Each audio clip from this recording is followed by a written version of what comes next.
We are pleased to introduce the next exciting phase of the South Wales Metro programme.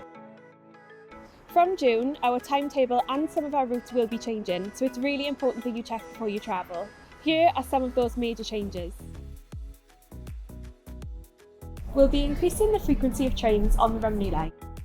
That means there'll be trains every 10 minutes from Caerphilly to Cardiff, which means you can see sites like this in Caerphilly and here in Cardiff all on the same day.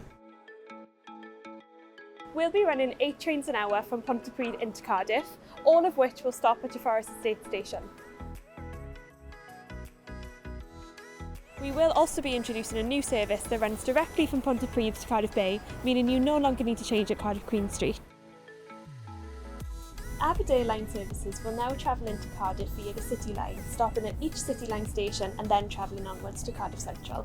Passengers wishing to travel from the City line onto the Corrigan line will need to change at either Cardiff Queen Street or Cardiff Central.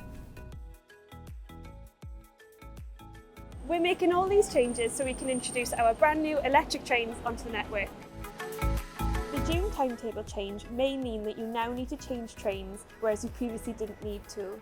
We encourage all of our passengers to check before you travel and to find the latest details on their journey on our website.